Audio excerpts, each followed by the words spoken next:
আজকে মাটন রান্নার প্রস্তুতি চলছে। প্রথমেই আমি আলুটা একটু ভেজে নিয়েছি, পেঁপেটাও ভেজে নিয়েছি, আর পেঁয়াজটা একটু বারিস্তা করে নিয়েছি। কড়াই তেল দিয়ে দিয়েছি।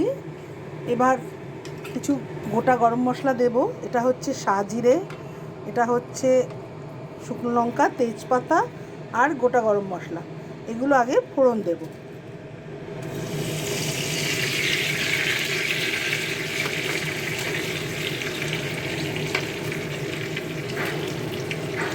একটু ভাজা ভাজা করে নেব। একটু ভাজা হয়ে গেছে। এবার একটু কুচনো পেঁয়াজ এগুলো একটু দিয়ে দেবো ভাজার জন্য। 3টে পেঁয়াজ কুচিয়ে রেখেছিলাম, এটা একটু ভাজা ভাজা হয়ে গেছে, একটু ট্রান্সপারেন্ট হয়ে গেছে। এবার এর মধ্যে আমি মাটনগুলো দিয়ে দেবো।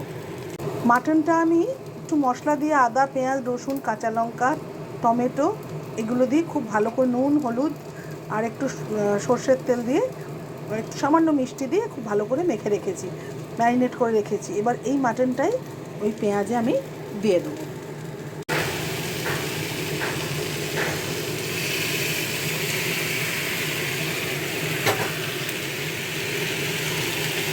খুব ভালো করে কষতে হবে।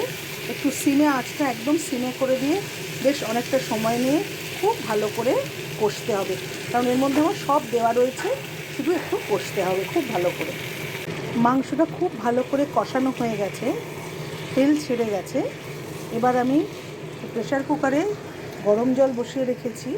এরপরে আমি মাংসটা এর মধ্যে দিয়ে দেবো সেদ্ধর জন্য। প্রেশার কুকারে এবার সেদ্ধ হওয়ার জন্য মাংসগুলো দিয়ে দেবো। পরে মাংস সেদ্ধ হয়ে গেলে শেষে একটা স্টিম দিয়ে আমি আলু আর পেঁপেটা দেবো। মাংস সেদ্ধ হয়ে গেছে, এবার আমি নিভিয়ে দেবো। মাটনটা মোটামুটি সেদ্ধ হয়ে গেছে। এবার একটু আলু আর পেঁপেটা দিয়ে আর দুটো স্টিম মেরে নামিয়ে দেবো।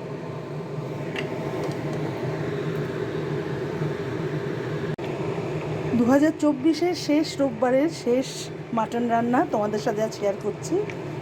একটু হয়ে গেছে আমার, জাস্ট একটু ঘি ছড়িয়ে দেব, একটু গরম মশলা দিয়ে দেব, আর একটু বারিস্তা ছিল সেই দিয়ে দেবো, আর একটু ধনে পাতা দিয়ে দেবো। বারিস্তাটা দিয়ে তারপরে শেষে একদম একটু ধনে পাতা ছড়িয়ে দেবো। ব্যাস রেডি আমার মাটন। সব সুন্দর সেদ্ধ হয়ে গেছে, একদম রেডি মাটন আমার।